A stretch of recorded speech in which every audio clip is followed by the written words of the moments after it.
All right, so it looks like it's 7:03, so we're gonna go ahead and get started. Welcome to our discussion for World Refugee Day and Austin Refugee Roundtable. Good evening, everyone, and thank you so much for joining us tonight. My name is Elena Lopez, and I am the Development Associate for Refugee Services of Texas here in Austin. And I am so excited to welcome you to Austin Refugee Roundtable's panel discussion. Let's talk about immigration. So the Austin Refugee Roundtable is a collaborative effort by over 15 agencies, including RST, community groups, and individuals who serve refugees. And we all work really hard together with the aim of making Austin a welcoming and supportive resettlement community. So this panel is part of a larger month-long discussion that we're in celebration of World Refugee Day, which is an international day designated by the United Nations to honor refugees around the world. It's on June 20th, but we choose this year to celebrate the whole month. So there's a ton of events going on. Please check out our Facebooks, and as you already saw, our emails. So just so you know, there's a lot of fun stuff. But World Refugee Day really has the intention to build empathy and understanding for the experiences of refugees and to recognize the resilience in rebuilding their lives now.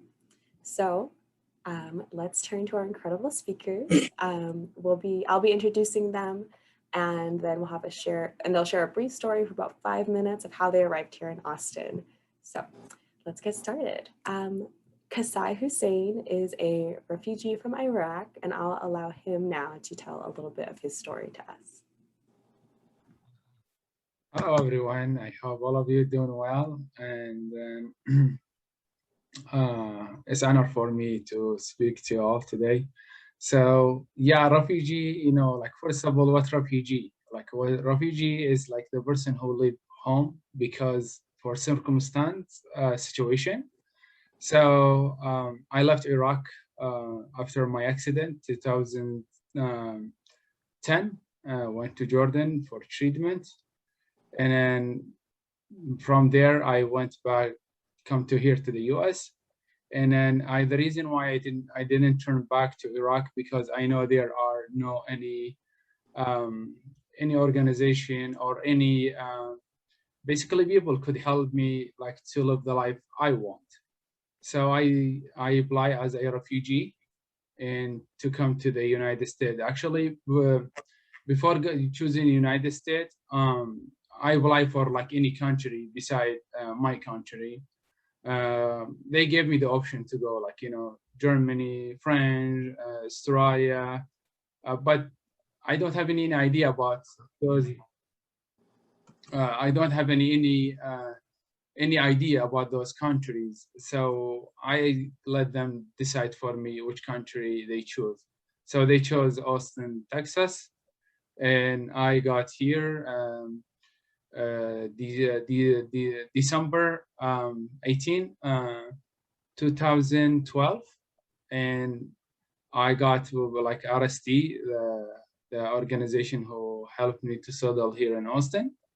And start my life is not easy. No English, no relatives, no family, and as probably most of you know, I'm visual impaired. That make it more difficult, but not difficult, but not giving up. Now there are some difficult giving up. This is what make it difficult, but I didn't give up. I learned English and I studied. I just graduated, and right now I'm doing my master, and hopefully next year apply for the PhD. So that is short about my story. There are a lot more in it, but if I keep it telling you the whole story, probably will need 3 days to finish it. So I'm just giving you like a little bit like the difficult from it and then the exciting from it as well. So not everything like because it's a refugee, you are like getting like hard and hard. No, refugee, they are like you need the opportunity so they could thrive where they are is. So in the US, they gave me the opportunity. People like you, like American, helped me so much through my journey, and I appreciate it all people who helped me and who are willing to help me in the future. So yeah, refugees like missing family. Yes, I want to be home right now. They're in Iraq, but if I go there, I know it's not for me, the environment anymore, to be honest, just because of my situation. And I'm thinking like other people as well, they left because there are situation, like maybe they threatened by group who don't want them to live there, or their houses got bombed. So there are each refugee left, they have story. No one left because they want to just leave. No one, like we love our country, we love our family, we love our relatives. So not easy to leave those behind and to get to a new country. And then you don't know this country will accept you or you don't know. So that you kind of you play gambling. So you don't know, you're like, you know, you will welcome or not. Maybe they close the door on you. So you will what to do. Like you don't have any option to go back or to get in. So you will be in the middle. Kind of you walking in a bridge and then you fire on your friend and fire on the back. So you'll stuck to the bridge. So this is how refugee, this is also my story. So, and also if you have any question after the other panelist talk, I will be happy to address the question. Thank you, everyone.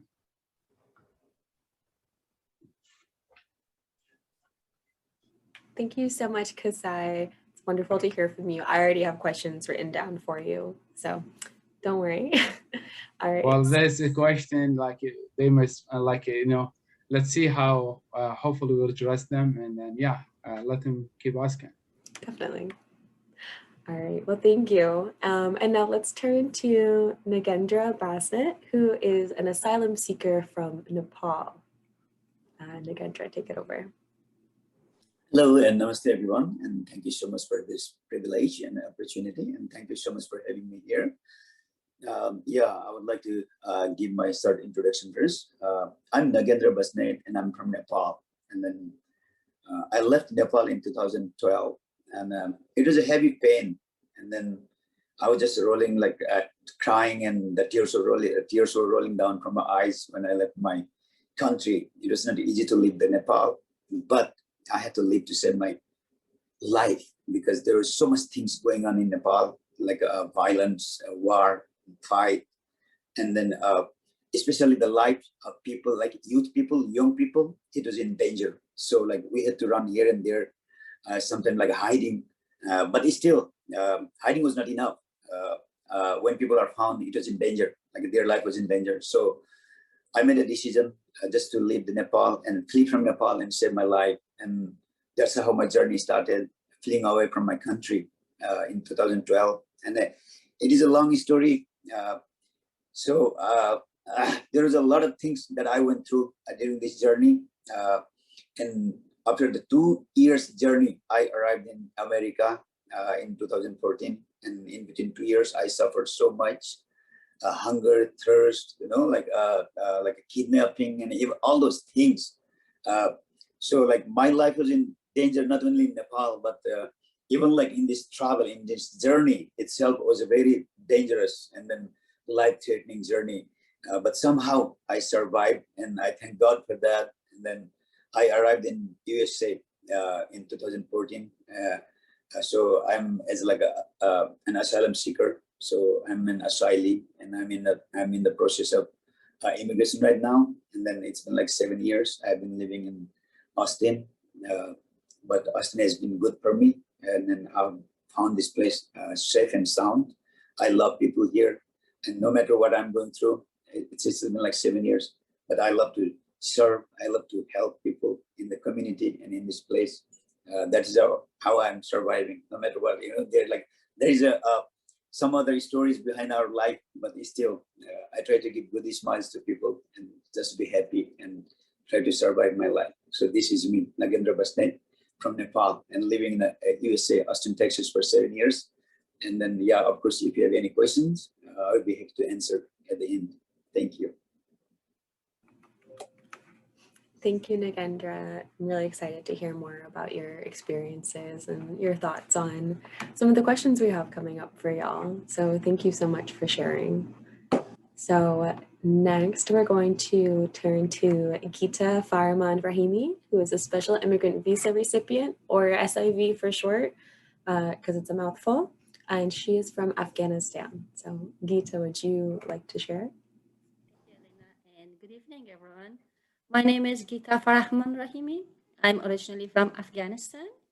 I'm married. I have a daughter who is 10 years old. I came to the United States through a special immigration visa at the end of 2015 because in Afghanistan, I was working with the US government as a training methodology director in one of the USAID projects. So coming to the United States, it was not an easy decision for me to take because I have a lot of family there, my mother, brother, father, sisters, and a lot of relatives. And there in Afghanistan is the place where I was born, I grew up, I studied, I went to college. I have a lot of good memories from Afghanistan.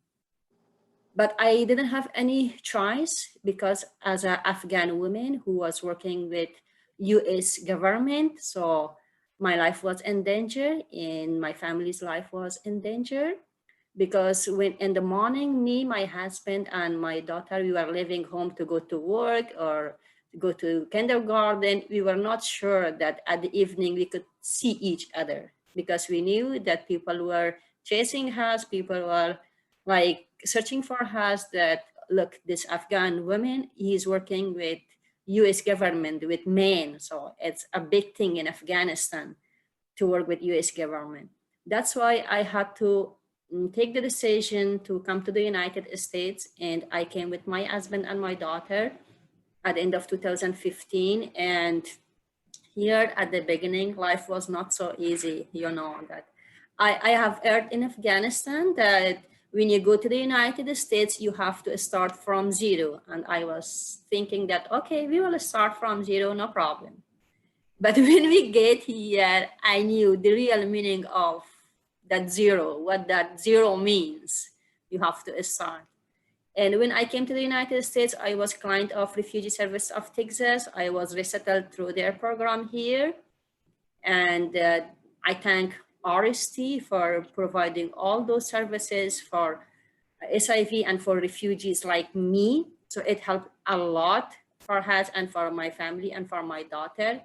So now I'm here. I'm working now as a matching done case manager with Refugee Service of Texas. And thank you, RST, for providing me this opportunity to serve other SIVs and refugees. Thank you very much. And thank you so much for being here. I'm really excited to speak with you more too about your experiences and also how you've worked with RST and other clients too. I'm sure that's been a really exciting experience, and I'd love to hear about that later. All right, so we're gonna go to our last but absolutely not least panelist, Benz Adriano, who is originally from the Philippines, and he is a survivor now thriving of human trafficking. Benz, would you like to share your story? Thank you, Elena. I would like to say first one thing that you, Geeta, Nagendra, and Qusay, you are such an inspiration. Your strength and resilience, especially you, Qusay. I would like to tell you that you are such an inspiration for me. This is the reason why I can't complain about the hardships that I have been through because of three of you. You've been to so much more than I did. So I'm originally from the Philippines. I came to United States in 2008. I had a great life, great career back home in the Philippines, but an American company hired me to come to United States under the working visa, just to know after a couple of months that something was not right. And I found out that I was trafficked. I was in denial until 2016 because of the previous administration. So I was forced to come out. I wasn't ready, but because of the help of my attorney, I fought for my immigration status, and I worked hard for it. And before that, I became a drifter, changing job to job, whatever job is available. I dig into trashes just to survive, food that I never have eaten in my life before just to survive. Literally, I became like a stray dog in United States. But again, through resilience and perseverance and all of combined, hardship, I became a thriving survivor. I was coming to Texas, specifically here in Austin, was just an accident to me. I have no plan. I have no, I don't know Texas before. I know, I know Texas, from the map, or a friend of mine would tell me about Texas, but I have no intention of coming over here. But it is a blessing, and it's a blessing in disguise. When I came to Austin, I joined RSD. My attorney has given me information about Refugee Services of Texas. I went there. They opened their arms and smile, and it's just like I feel like I was at home and being safe and protected and provided by Refugee Services of Texas. So from 2017 up to this date, I became a very active supporter. I even took my internship from them. I just recently graduated in May, and I got accepted at University of Texas Austin Law to participate with the Explore Law program summer class of 2021. So I'm really excited of what's coming up and happening to me right now. Thank you so much. Amazing. Thank you for sharing, Benz. And I think a little excitement for graduating for Qusay as well, and for Benz graduating this May. Really excited to hear what you both are up to and what you'll be doing in your next programs and next steps. So we'll get to that later.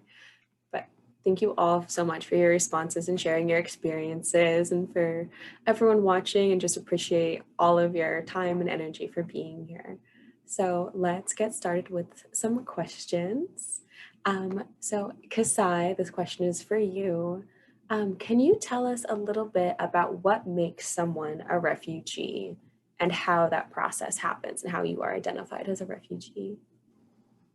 Yeah, actually, I kind of answered that question during what I was talking. Like, refugee, I said, like, it's like somebody force you to make you move from the home you grew up, the home you love, the neighborhood you love, the neighbors, the friends you grew up with.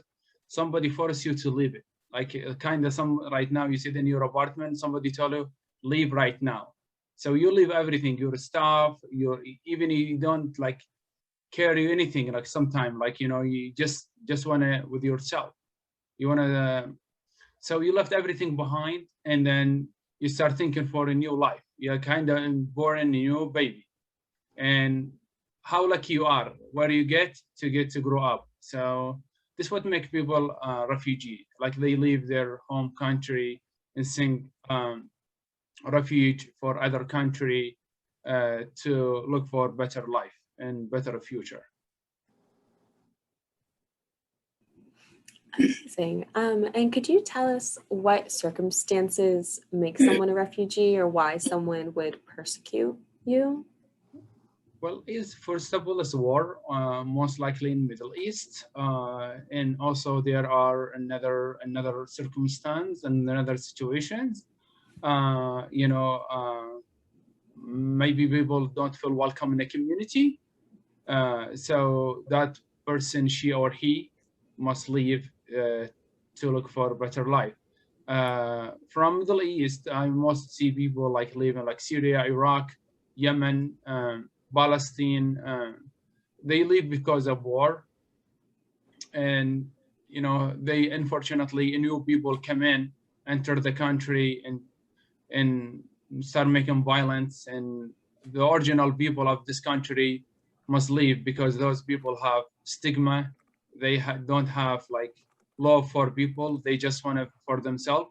So people like they don't have guns, so they just leave, you know, and leave the country for them.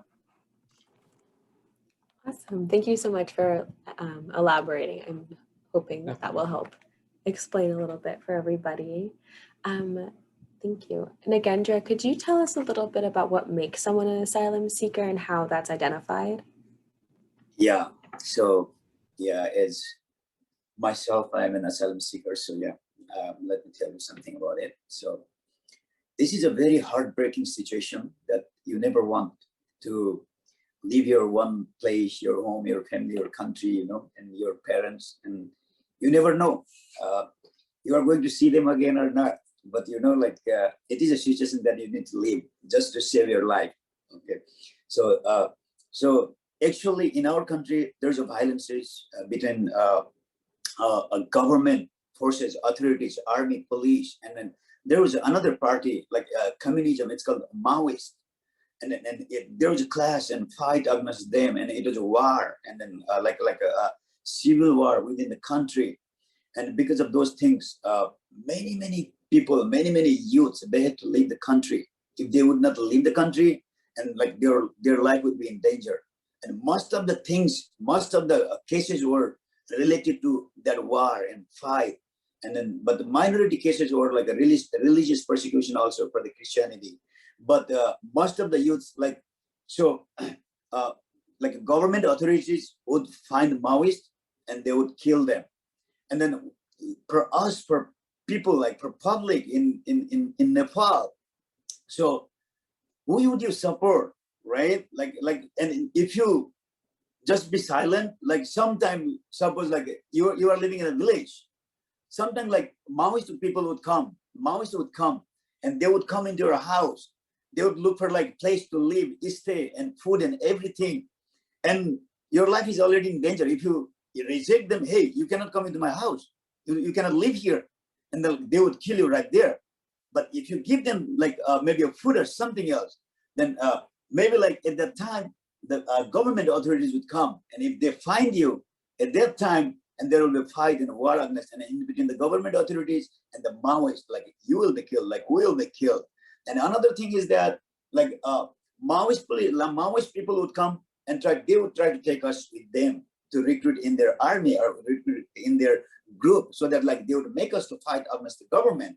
And like they would bombard the highways, they would bombard they would fight with police and armies, and they would damage the like official buildings and whatever they can do, whatever the violences they can make in the country, like just destroying the life of people, killing the people, killing the political leaders, and anything, even like political leaders or like community leaders in the community and the villages.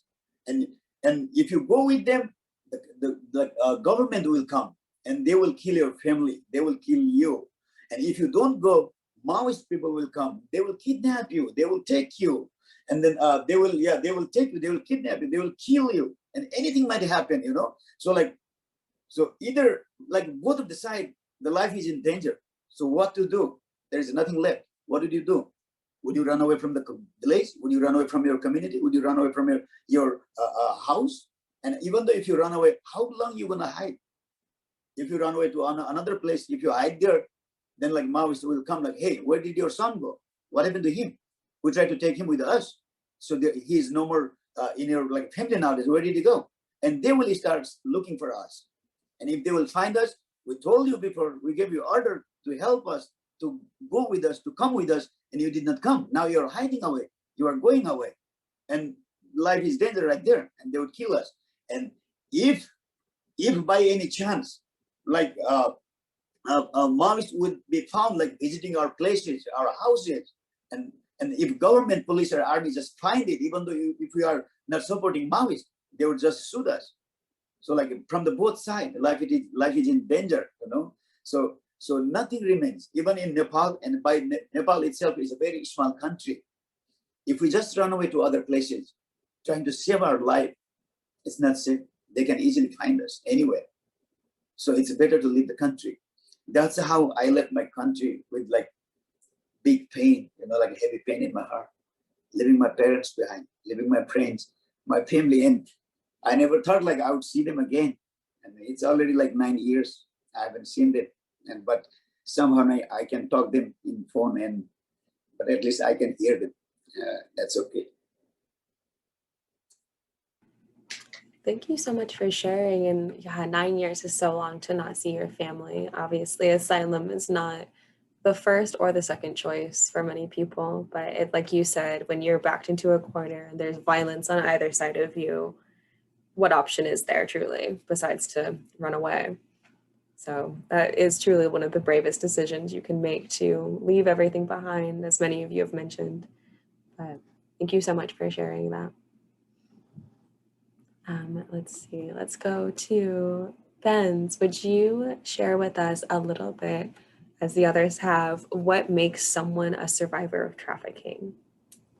Right. Right. Let's go. I'd like to say this first. Trafficking, as how we call it in our modern day today, has a deeper and darker history in America. So a survivor of trafficking is someone who found freedom and liberty from a despotic oppression. Despotic oppression is a little bit, bigger word, but it encompasses about human trafficking from way back before and this modern day. Trafficking survivor were the ones who was spared from being owned as a property by another, deprived of freedom and rights. Then he lived through affliction, suffered horrible ordeals and direct traumas. Survivor of trafficking is the one who escaped under the control of someone else. I was defined as an unfortunate. Sometimes they call me unfortunate person for being, having through and deal with all of those hardships. I survived it. I'm not proud of my victimization, but what I'm proud is I survived it, and I'm proud of it. Personally, from a victim to survivor's perspective, to me, it means a second chance. Second chance in life, shot for freedom, liberty, and opportunities. And when I escaped, I found my freedom. So I think that's how I define survivors of human trafficking. Thank you so much, Benz. I love that description. And I think everyone can agree that everyone's amazed by the way you have overcome so many obstacles and overcome the victimhood that was assigned to you, not something that you chose, of course. And I think it's important to note for everyone who's watching that human trafficking is also known as modern day slavery. And it's not, it's a crime that involves compelling or coercing or tricking a person to provide labor or services, and that can also include commercial sex acts, but there's a lot of other aspects of human trafficking that we don't see in the media. So I just would love to underline the fact that there's a lot of different aspects to human trafficking than people can realize. And to touch on what Nagendra was mentioning, that everyone has the legal right under UN law to seek asylum, and that it's not illegal to seek asylum. And Geeta, would you also mind sharing a little bit about what it means to be a recipient of a special immigrant visa? I think that's a little bit more undercover to some folks. So if you could share on that, that'd be awesome. Special immigration visa holders are those people who were serving the U.S. government in Iraq and Afghanistan, whether they were working with U.S. military as an interpreters or translators, or they were working in U.S. development projects like case managers, like officers or whatever, or like a guard or those staff. So these people, because Afghanistan is a war country for the past 40 years, and it's a religious country, or most of the people in Afghanistan are Muslim. So for Al-Qaeda and Taliban, who are the opposite group, working with non-Muslim people or non-Muslim countries like America, it's a kind of like sin. You have to be punished because you worked with those people, because you served the US government. So HIV holders, those people who are working with US government, they put their life and the life of their beloved ones in danger by working.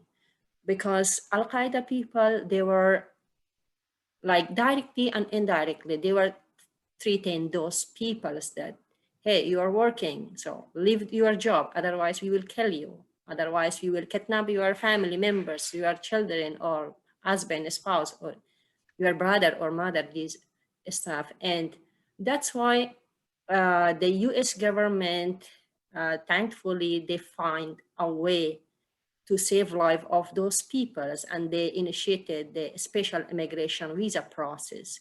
Through that, those people can leave Afghanistan and come to the United States to seek a better life and to seek peace. So this is all about SIVs.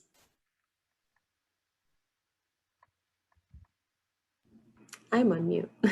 Amazing. Thank you so much, Kita, for sharing that. I'm really glad that you're here to talk about this topic as well. I think it's one of those that we don't hear as much about in the news and the media. So thank you. Happy to have you here. All right, so the next couple of questions are going to be for everybody. So please, if you have a response, just go for it. The floor is all yours, all of yours. So what is one misconception that you hear about people with your immigration status? So maybe one misunderstanding that many people have about asylum seekers or refugees. Yeah, Qusay? I can say something about that a lot, actually. So most people, they have the stigma or about how the stigma right now about disability, all countries, non-country, they don't have. All countries, they have the stigma about disabilities. Exactly same thing with refugee or other population. They think refugee, when they come here, they sit, they don't work, and they just receive benefits. This is not true. Refugee working, like people in refugee, they work very hard, and then they look for better life. They are studying, and then most of them, they are very educated people, engineer, doctors, a nurse. You see them because they left their country because they could not live there because they are very educated people. So how they could live in an environment that does not fit them. So they send refugee to come to the United States to look for a better life. So they work. You see doctor maybe working in a hotel. This happened, and probably RST know more than anybody else because they help people find job, find lawyer. And right after after they get settled and little by little, they start back to school again to finish their degree again. And they to come and help the other refugee or other people like Kita right now. So she came as a refugee. Right now she's working with RST, helping another people. So this is example how people or refugee working. And right now, if you, I did my internship with RST, if I'm allowed to say that or not. Most people who work in there, it's people who are coming here as immigration, or asylums, or asylees, or human trafficking. All of them, they want back to give back to the community. And this is what makes it beautiful, like kind of bouquet of flower. You see different flower in a bouquet, and instead just one kind of flower.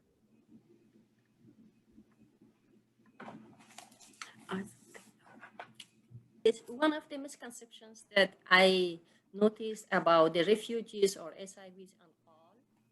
It's like when people know that you're from Afghanistan, as I mentioned, that Afghanistan is a war country. When they know that you're from a war country and you're Muslim, so I don't know, directly an image of terrorist comes to their mind. And they think that they are terrorists. They are the people who will create problems in America. So just I wanna tell them that, no, we are not terrorists. We are Muslim. Yeah, I'm Muslim, but I'm not a terrorist.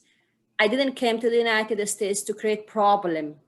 I came here to save my life and to seek peace for myself. I came here for opportunities, to use those opportunities to make my life better and to serve other people and to serve the US citizens. So we came here and we want to live here as a US citizen, as a normal residence. We want to study here, we want to work here, we want to like pay tax like other people. We didn't came here just to get the benefit from the government and don't work here. So I'm an Afghan woman, and for most of Afghan women, it's not something normal to work in Afghanistan also, but we work here, and everywhere that I go among the Afghan communities, so I encourage them, and they are using me as an example for their families, for their husbands, that look, she's working, it's okay. She's helping her family, she is helping the people. So just I want to make clear that we didn't came here to destroy this country. We came here to make this country, to take part in development and making bright America. Thank you. Thank you, Kita and Qusay. And it's true, you are all such precious members of our community, and Austin wouldn't be nearly as bright without any of you or any of the clients and staff at RST and all of the members of our community. Honestly, I'm so happy that you both are here and can share your message and share your stories, because I think it's so important.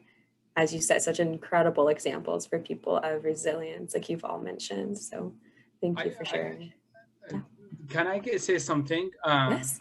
Also, I would like to thank all Americans, to be honest, the people who are welcome refugee or another like Silence or Salih or SIV or, you know.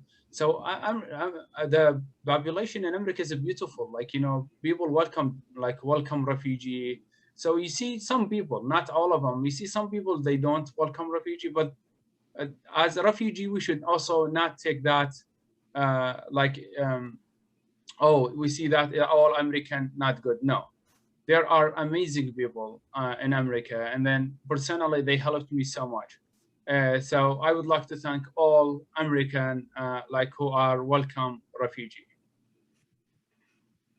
And I second that. I appreciate everyone who's here and all of the many supporters that Austin has, and Fort Worth and Dallas and all of the sites that we have places at. Awesome. Does anyone else have some thoughts on any misconceptions or misunderstandings that people hold about folks with your status? I do. I would just like to share you a story. I've been to 15 different states in the United States since 2008. Like I said before, I became like a stray dog, right? However, the first time I was asked a very offensive question about my immigration status was actually here in Texas back in 2019. An old couple asked me, by the way, why do immigrants like to come to the US? But you know, our president does not like you to be here. And I was also asked just recently if I have legal documents. It happened just this year. For being different, having an accent. And I was also, asked by that couple as well. And then he said that, yeah, if you have a legal status or legal documents, so how did you get it? You have an accent, you are not from here, obviously. And I said, I have a T visa, which is for human trafficking visa. Before I have gotten my green card, when I explained about T visa, the next comment was either, oh, I'm sorry it happened to you, or they would say, so are you a refugee or a asylee? So kind of like they don't know how they don't know it. I think most people defines immigration or immigrants or whatever, like refugee, asylee, they define it with they are driven by ignorance or with a personal and political biases. Immigrants work as hard as the citizens, but immigrants experience harder, a lot of hardship. like what Gita said, she started from zero. Means zero means like, you know, the difference of that, like zero from the bottom, rock bottom, right? What Nagendra said, he sacrificed for years not seeing his family away from the family, alone in the United States. That's so foreign. It feels like water being taken out of the ocean, you know, like it's a life and death situation. And not everybody actually sees that. Qusay has to defy his personal injuries, his disability to go back to school and succeed. While, you know, we have not given so much of options like, you know, natural born citizens in America that, you know, like, this is what I used to tell people whenever they complain about America. Like what, again, because I said, there's a lot of great people out there. We can't complain, I can't complain. But when I heard somebody complain about something little things, I said, I think you need to go to Africa, Asia, Middle East to experience hardship, for you to realize how great your country is, how great, how unlimited opportunities you have here in America. I would like you to experience that, for you to be able to understand immigration and immigrants and people who are human beings, you know, that was just not given equal opportunities in our own countries. Thank you. And thank you. And like you're saying, like the level of effort that everyone here has had to put forward to be present and to be in, you know, even on this screen today, there are 5 different native languages represented. And the fact that we're all communicating, I think it's super important to highlight. Even just learning English is a huge accomplishment. And, you know, and not to say that that's the only way to be successful here, but I think people forget that when you speak 2 languages or 3 languages or 4 languages, your brain is holding anywhere from 20 to 100,000 words. So if you're monolingual, you only have about 60,000 words. But if you have 2 languages, it doubles, and so on and so forth. And people don't think of that. And I think that's a really amazing thing. And like you said, I think it's incredible how much resilience and how much perseverance you've all shown and continue to show. And it's not easy, and it's really not, but you've all come through and been here and supported everyone in your communities. Speaking of communities, what or why do you believe it's important to share your stories with the public? Can I take a couple of minutes? Of course, please. Misconception. Okay, thank you again. So the misconception that I found about my immigration status is this: I didn't know that I had to cross the border to come to America just to save my life. And then even before that, there was like a lot of things that I went through during that journey. Like I was kidnapped even by mafias, and I was almost killed. While I was walking through the jungle at night, I was almost attacked by the tigers. And then during that journey, I still remember, like, I was almost raped also, you know, by some girls and all those things. But I didn't know. But it was in March in 2014. It was a night. I just crossed the river, and somebody was showing me a church, and I thought, like, maybe that person is going to help me. I may not know, like, where I was going. Maybe I was going to America, or like, yeah, maybe America. How far is America? It is to the moon or to the sky or to the space somewhere, you know. But I went to that person who showed me the church, and and he asked me, like, where are you going? And I told him, like, I just want to save my life. I have heard going to America, like, I'll be safe there, so I want to go there. And he said, you are already in America. We are American police. And then that's what they said. And I said, will you let me go? And they said, like, what do you have here? I have no one. And then thereafter, they said, like, no, if you do not have anyone here, then we cannot leave you here. And they detained me. They put me in detention center in San Antonio for 82 days. But I'm very thankful to the American government and then even American people. I had no one else here, and I remained 82 days in detention center, but somehow a Spanish person, he gave me a phone number. And then I talked to that phone number, and that was a Casa Marinela. I came to know later. So they helped me. They said, okay, we are going to send you a sponsor letter. After they heard my story, I told them, like, this is the things that I went through. And I'm here not to do any bad things, but I just want to save my life. And then, yeah, I just want to survive. And then they sponsored me. That's how I was released from detention center after 82 days. And then I came to Casa Marinela. And I'm very thankful to the people, American citizens, who help immigrants or asylees here. And then, but another like misconception that I found is like many people look down to us. They just say like, hey, you just crossed the border and came. Like, you are illegal immigrants here. You know, they try to look down to us, and they try to, even like in our societies, and then like most of the places that sometimes I visit. Yeah, I came here through all this process, but now I'm in a process. I have applied for asylum, you know, like I'm going through an immigration process, and I'm trying to find people or attorneys like who can help me in my case and this and that. Even if myself, I'm helping if I find those types of people, those kinds of people who are going through all this process. But at the same time, like, yeah, this is the misconception I find in the society. It's like, hey, you do not have any documents. You do not have any visa. You're illegal, right?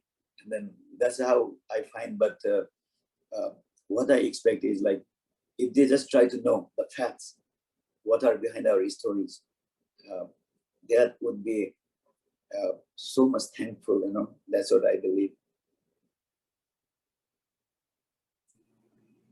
Thank you for sharing that and sharing part of your story. I can't imagine the circumstances that you went through to be here. And I'm so glad that somehow that phone number ended up in your hands.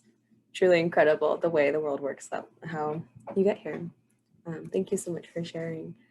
So like you're saying, like everyone's saying, people don't know, people don't understand why people are here, and they have lots of misconceptions and lots of misunderstanding. So maybe some of y'all could speak to why it's important to share the stories that you all have and how important it is for everyone to understand and to know and to listen and to understand again. I would like to give you not example, but kind of taking scenario and tell you why I did this scenario. So let's just imagine a little bit. Right now, the electricity turned off. Probably I will be the better person leading you all because I navigate the life dark and I know how to get around. So that's true or not? So let's see all of us in forest. And it's very dark, no star, no moon, nothing. We are all of us in one forest. And suddenly one of us turned the light on, like you have hand light. So all of us, we will follow this person because she or he will have the light. So to guide us to the road or like, you know, protect us from feeling like well or something. So we will follow this person who have the light. So this is how I see my story when I share it with someone. There are one person will hear it or listen to it, or, you know, being role model for one person to lead is this is what I get benefit. Like if somebody say, Qusay, I heard your story, you are my role model, just said, this is make me happy. So the reason why I share my story. So must be someone of us have the light to lead other people, to not other people make them feel in a well. Thank you. Thank you. That's an incredible example. Go ahead. I think sharing our stories are very important because if we don't share our stories, maybe someone else will mispresent our stories. So it's very important that the person who went through all those difficult situations can express it better than the person who didn't see any of those situations. And also, sharing the stories will help other people to understand about the life of SIVs, refugees, asylums, and also human trafficking people. If we share our stories, so other people will understand about all the difficulties that we went through in our country and all those difficult situations that we faced when we came to the United States for the first years. So they will help other peoples, and we together can create an environment to help other refugees and other SIVs to come to the United States and don't face those challenges and those problems. I think this is one of the points that we want to share our stories. I think you're so right that if you don't tell it, someone else will, and they'll get it wrong. You know, it's important for you all to have that voice. Amazing. All right. If there's anything else that you want to say, does anyone have anything else to say on this topic of why it's important? All right, I'll take the chance. Thank you. So, in my standpoint, human or the modern slavery, human trafficking, or the modern form of slavery, up to this very day, there are a lot of Americans still on denial that human trafficking or slavery does not exist in the land of the free, which is very sad. Human trafficking is a disease. That's how I see it. It is corrupting the lives of every generation worldwide, not only in America, but it's worldwide disease. I could have gone back in the Philippines, but I chose to stay because I know after surviving it, I have a huge responsibility that I took onto my shoulders. I want to be part of the solution to eradicate this disease. Labor trafficking is a crime that has never been given enough attention by our government because no one speaks about it statistically and according to the data. Being ignorant is generally why I became vulnerable and eventually became a victim. Most of the citizens of this country are still ignorant about labor trafficking or human trafficking in general. I always said on my interviews and during my speaking engagements to please my audience, I always beg them, please tell your friends, your neighbors, your family members, or anyone that you met that you guys personally met a human trafficking survivor in the flesh, and that is me. This is my way of educating people. Human trafficking is real, and it is happening right at our own backyard, right at this very moment. There could be a little child or a son of a parent being transported from one place to another place as a victim of human trafficking. Thank you, Benz. And it's true what you're saying, that ignorance is bliss, and unfortunately not for everybody so blissful. And for everyone who's listening, and to reinforce what Benz is saying, that human trafficking is still happening and alive and well, unfortunately, today in Austin, is that RST has been part of at least 8 operations in the last year to help assist people out of crisis and out of trafficking situations of all types. So that's to say it's happening here in Austin. So please share with others that there is a serious concern here and that this is very real, that all of these stories hold so much power and so much weight. So please share these with others. Nagendra, do you want to add? Yeah, of course. So I find myself or like my story to share like important because so that like people would know the facts behind my life or like behind my story, what is there, you know, like all the pains and violences, all the sufferings that I went through, all the challenges and struggles and like being apart from family and relatives and friends. But still I'm here today, you know, and there are even like not only me, there are many people like me who are here, but being even here, they are kind of like scared. They cannot even open themselves, and they cannot even tell, like introduce themselves, like who they are in the community. They are kind of scared and they are depressed, something like that. Even though when I came here for 2 years, it took me like a kind of courage and bull in my shell, you know, like to know where I am and who I am. I was kind of lost. I was kind of depressed. I used to cry day and night, like where I am. I cannot find myself. Okay, yeah, I'm here. I feel like I'm sick, but it's still where I am. All those things, you know.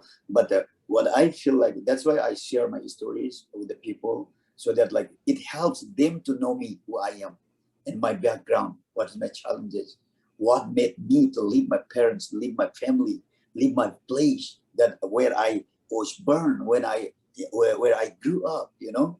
Like, and but even like coming here and being a different place, a completely like new world, like how I survive, how I'm connected to the different people, how I'm trying to find like ways that can better myself, and like the ways that I can help others. And then that's why like I feel like even when I share my stories, like other people would be encouraged like me. There are lots of people who are going through here, but for all these things, I thanks the people who support us, the organization who are standing for us, and all the like the people who have a good heart and the smiling faces, and the families and the friends that I have found here in Austin since 2014. Even though I work in the different places, no matter what, like I was going through a lot of challenges, but I found good people here in Austin, and they become my friends. Slowly, they started encouraging me. That's why I find this place as my home place. I'm far from my country. I'm far from my family and parents, but still, I find this place as my one place in my family. I'm so thankful for this. And then now when I share my stories, I feel like other people also get encouraged, and they can be open, you know, they can open themselves and then introduce themselves in the society or among the people who they are. That's all, like people or the communities the societies would know who they are and how they came here and what are they doing here nowadays, you know. Thank you so much, Nagendra. And I'm so glad that you feel like this is your home now too. It's so wonderful to hear that. And hopefully it will feel like home for everyone at some point. I just want to, okay, never mind. We're going to have everyone here. That's great. I would love to ask you all, if you don't mind, you all speak with such passion and such confidence and such clarity of your experiences and your stories. And if you would be able to share a little bit about how you have been able to heal from your experiences and from these past traumas, to speak with such eloquence and such power. It'd be wonderful to hear a little bit about how you've taken care of yourself after everything that you've been through.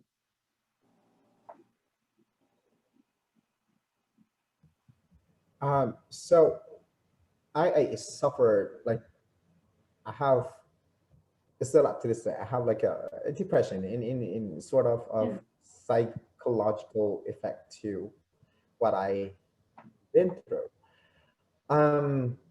You know, keeping it to myself before wasn't helping a lot, or wasn't helping me to recuperate. But when I started talking about my situation, I mean, when I started talking about my experiences, you know, since 2017, when I became a client at the RSD, it helped me tremendously. It helped me a lot, mentally, psychologically, but of course I still had responsibility of taking care of myself, going to the gym, going to my doctors, my healthcare providers, and consulting from them. They are professionals who can help me. But I think what helped me the most is for my healing is speaking about it and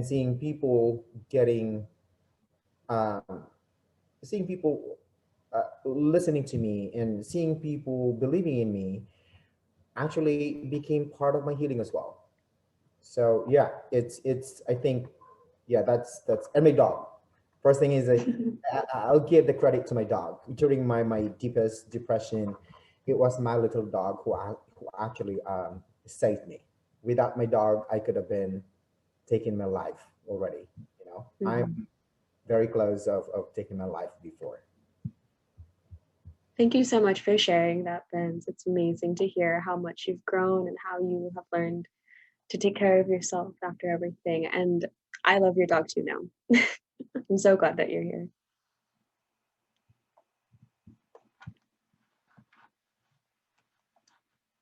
Does anyone else have anything that they'd like to add?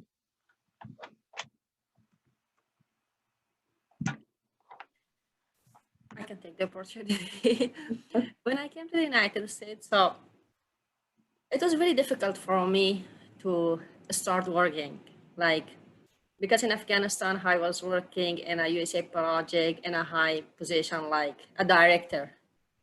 I can't imagine that when I came to the United States, I can work in a warehouse. It was very hard for me because I was living in a place where a lot of other Afghan people were living there. And it was something like a shame for me to go to a warehouse and work there. So for the first almost 2 years, I didn't work. I stayed home and I was taking care of my daughter who was 5 years old on that time. Just my husband was working. He was working and he was earning just $10 per hour. So it was not enough for us to run our life, to pay the bills and these stuff. And after a while, my husband, he got depression. He was not able to continue his job. And there were a lot of times that we were very hopeless and we were like, why we came here? It was better to be killed there. Sometimes, you know, the human nature, when we face a lot of difficulties, we can't handle those situations. But the only thing that gave us patience and strength to continue life here was future of my daughter, the only daughter that I have. We said, okay, we can go through all these situations, but just we want our daughter to grow here, to go to college, to go to school and make her future bright.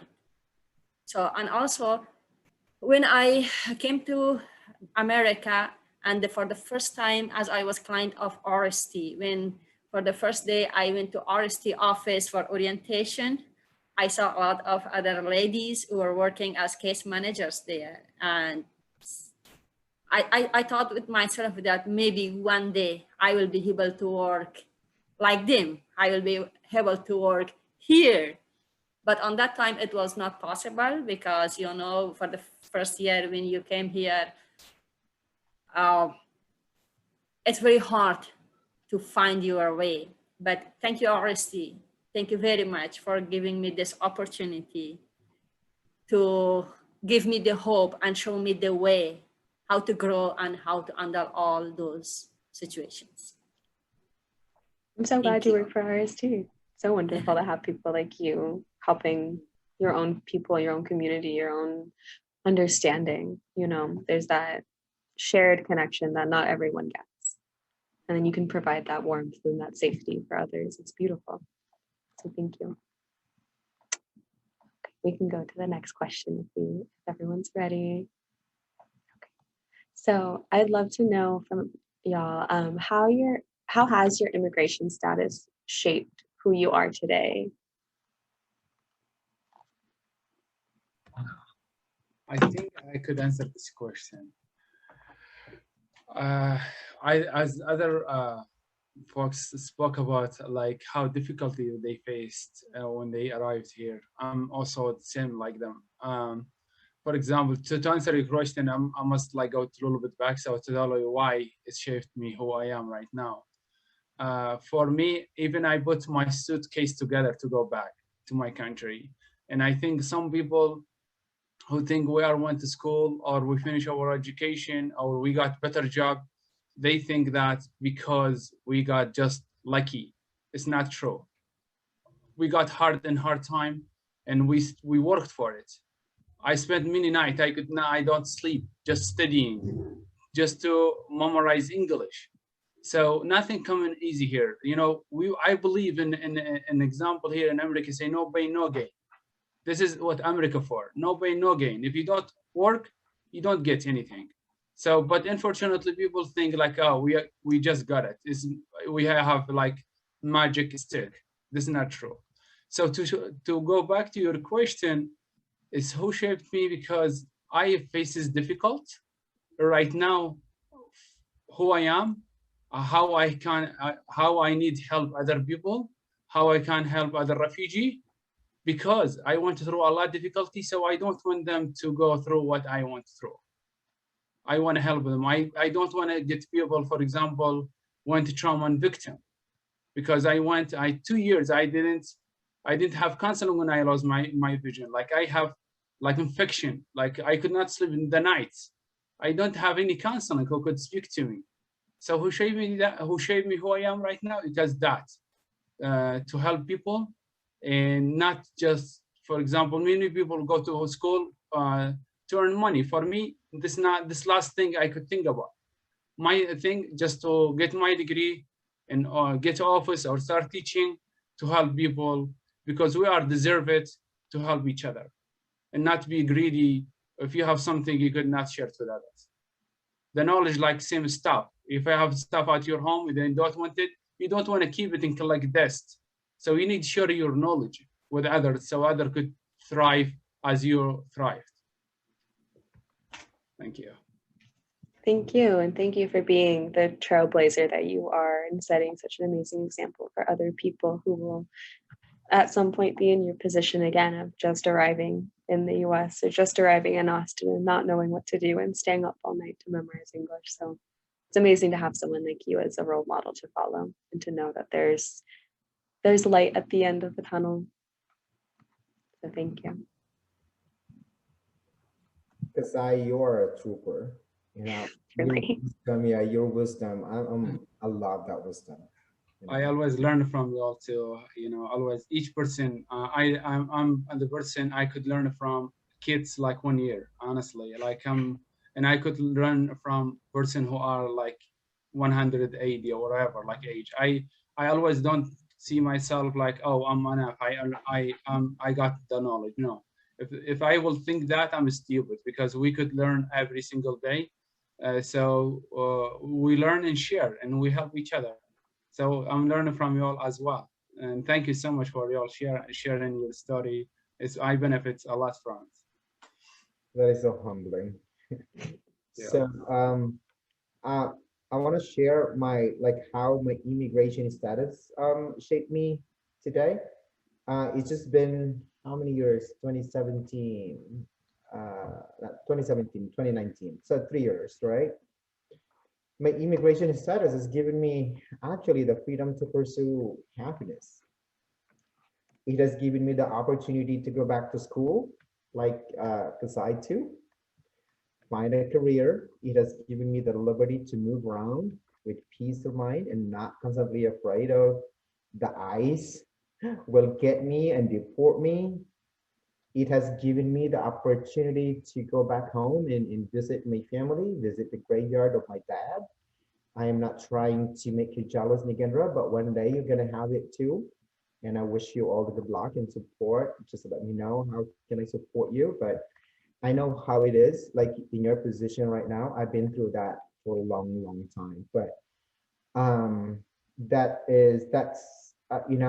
immigration has given me, I mean, my status has given me, it empowered me to be a better person. It empowered me to be useful, productive resident of this country. And I believe I am an asset to the United States as a country, and an ally to our community. So, and I'd like to pay that forward, and I hope people can learn from it. I hope people who's listening right now can learn from us.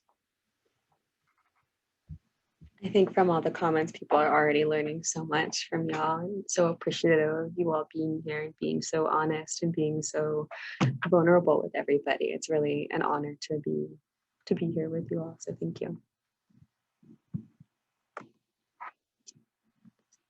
Let's see, is there anyone else that would like to add on to that, or would like to move forward? Yes, Gita.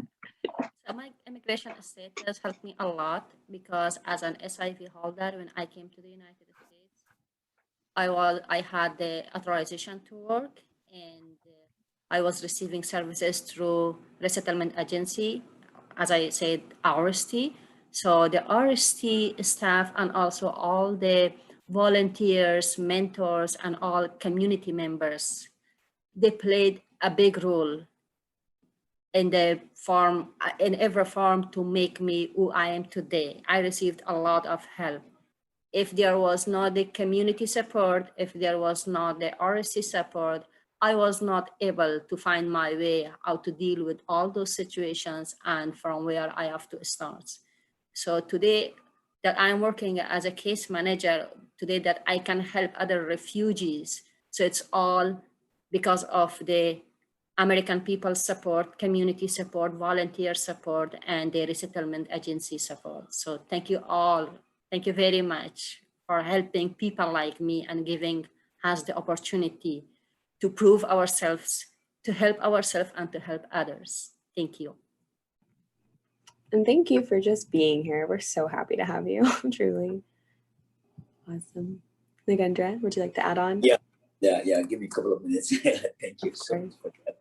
Yeah, it has set me so much even in my life. So my biggest dream when I was in my country was this, like someday I would be shaman that could help elderly people, and then children who are going through a lot of challenges like I went through in my life, you know. So coming over here, I know my case has not been finalized yet. I have a court date coming in August this year.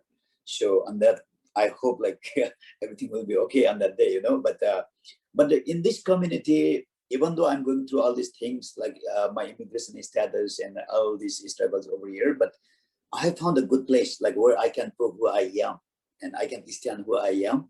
And also at the same time, I have been able to support like people in the community, serve the community, no matter the challenges we are going through. But you know, I have always been able to stand with people. So I feel very, very very thankful for this opportunity, for all these things that I have been doing in the community. And also I'm very thankful for the societies here and the different kinds of like organization, and also all the schools that I have been going through, and the churches that I attend. And then even this year, from this year, I'm starting my Master's of Divinity in Baylor University. There's a truth seminary. So yeah, that's another good thing for me. So I have been getting all these opportunities to better myself, and then prove that who I am and what I can do in the community, and what can I do for other people, and how I can stand for other people. So this is all the good things, you know, that maybe. And then from all these things that I'm learning in life, I am bettering myself every day, and I'm being a good citizenship that can be a well support for the community, for other people in the community and society. Thank you, Nagendra. You are all so brilliant at pursuing these degrees and these programs and just really going above and beyond what even, you know, American citizen-born American would do. I mean, people don't often go for PhDs or go for these upper degrees. So I am just astounded by all of you and just your perseverance and power that you are showing. So thank you so much for sharing that, Nagendra. I'm so excited for you, and fingers are crossed for your August date. We will all let us know the day, and we will all send out the best energy possible to make sure that it goes well for you. Let's see. So my last question for y'all before we get to some of if there's Q&A, and then I have a couple tucked away for y'all. What can viewers do to make their city a more welcoming place for immigrants? What can our viewers and what can the people that are going to watch this do to make Austin or Fort Worth or, you know, wherever you are from a better place for immigrants and a kinder place? Can I answer this question with a question to you or to the audience? Please. So let's say you have a friend, and this friend, you talk to her, like you never met this friend, but you met through the internet, like through Facebook, whatever. And you talk to them, and then you say, yeah, welcome, welcome. Anytime you come to visit my city or my home.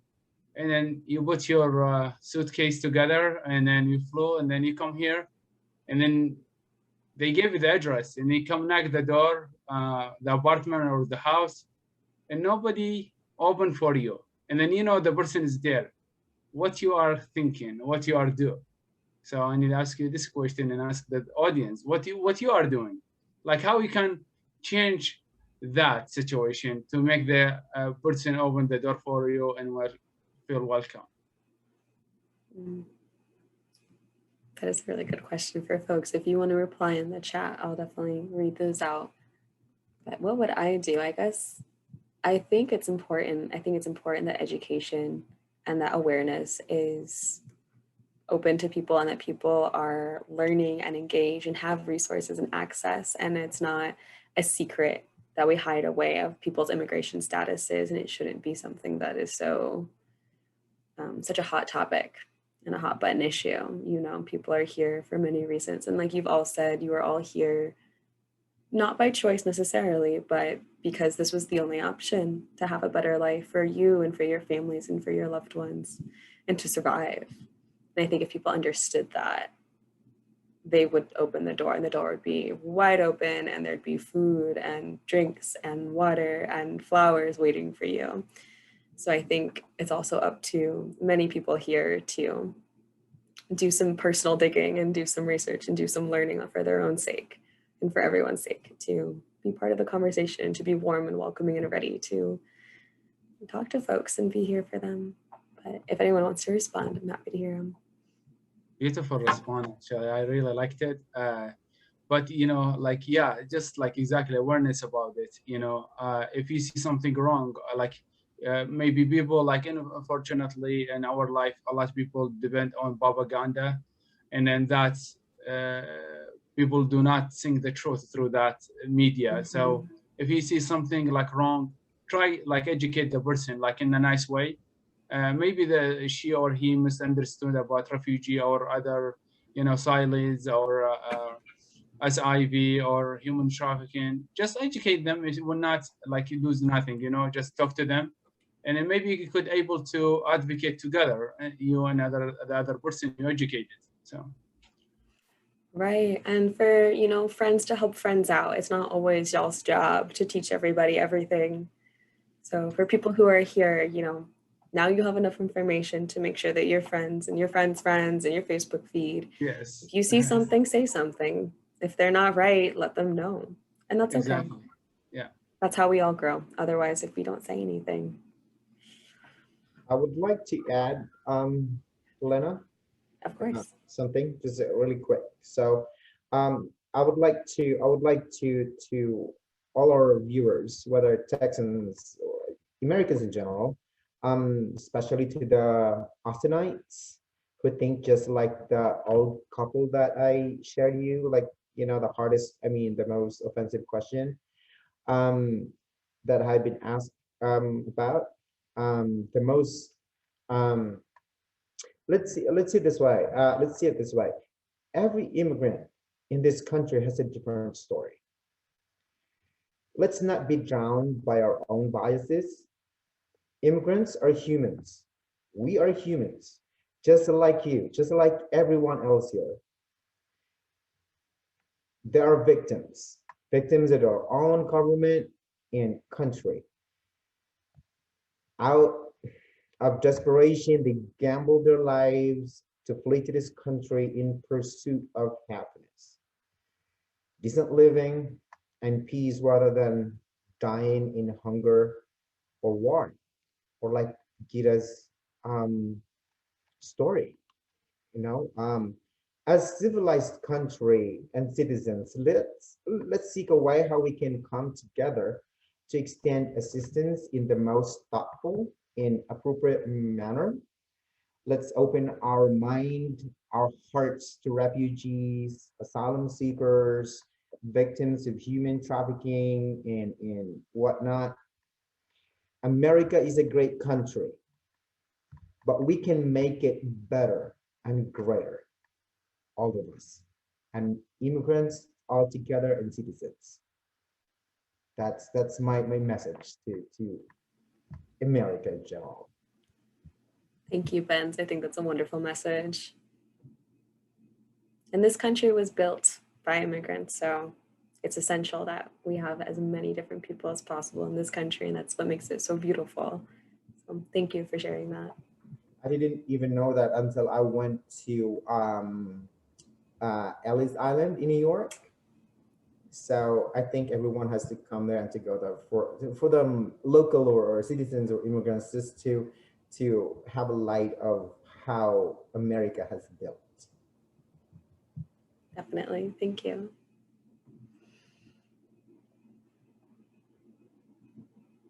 Would anyone else like to give any advice to folks who are listening of how they can make their city warmer to immigrants and to a more welcoming space?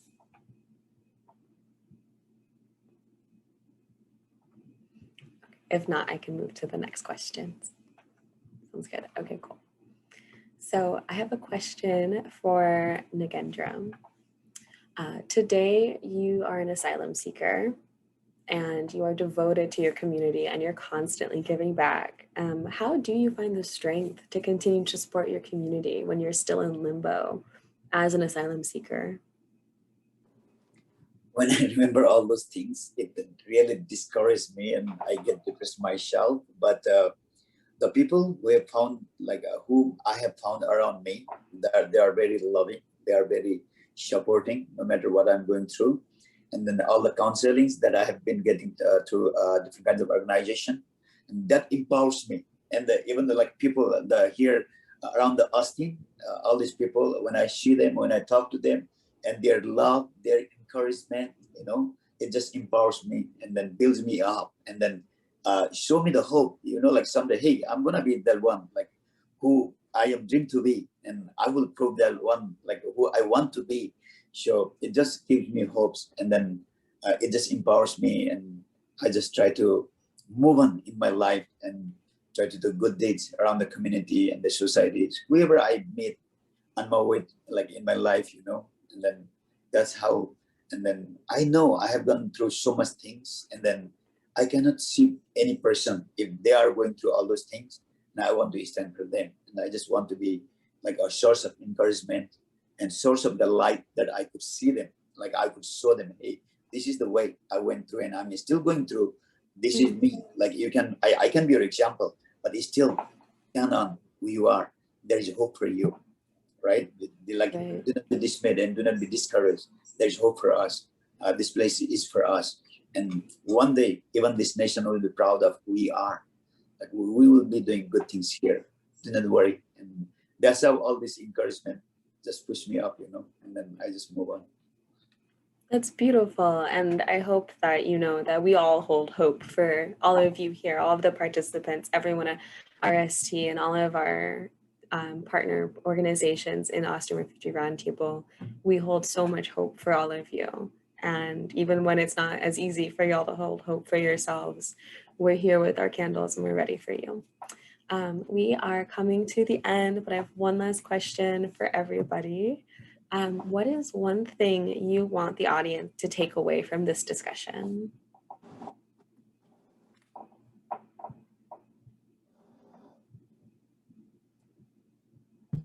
I'd like to say, first thing is I'd like to thank, I'd like to thank RST first, and of course the supporters of RST, private and public stakeholders.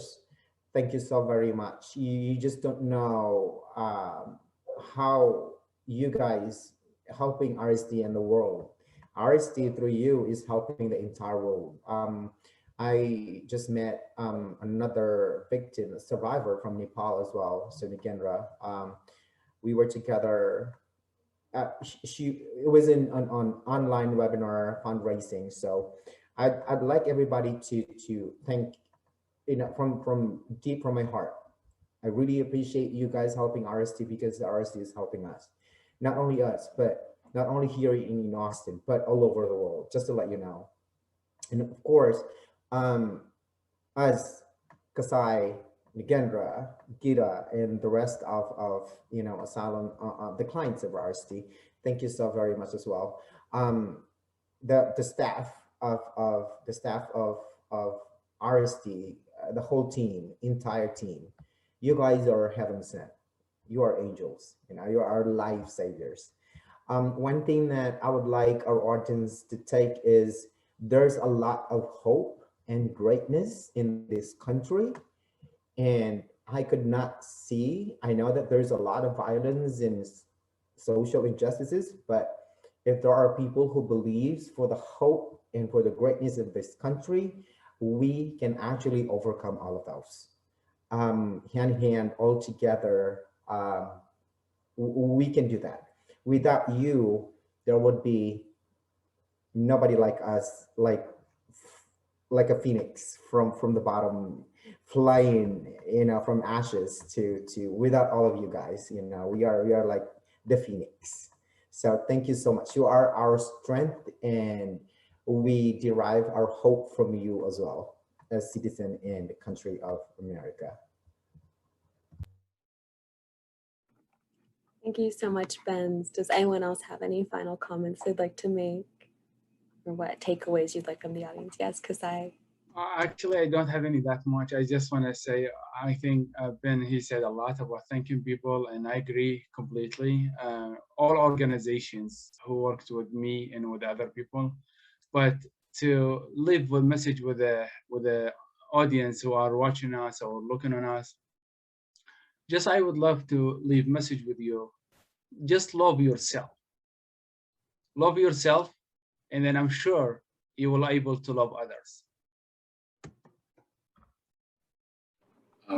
Yeah, I just want to share something, the last point. And then, yeah, I'm very thankful to the RST and even like other organizations like who helped me, like Kasha Marinella and also CST and all the people, even like people who are watching us. I'm very thankful to them.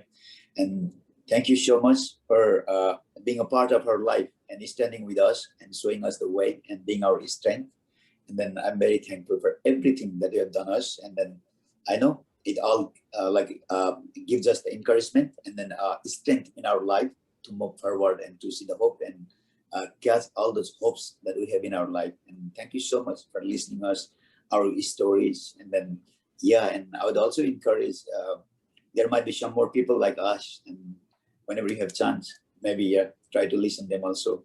And then you will be knowing the facts and the truths, what is the behind their life and all those things, all the challenges and sufferings and, you know, the pains that they have gone through. Maybe this will be a new thing for you, but you might learn so much things from their life.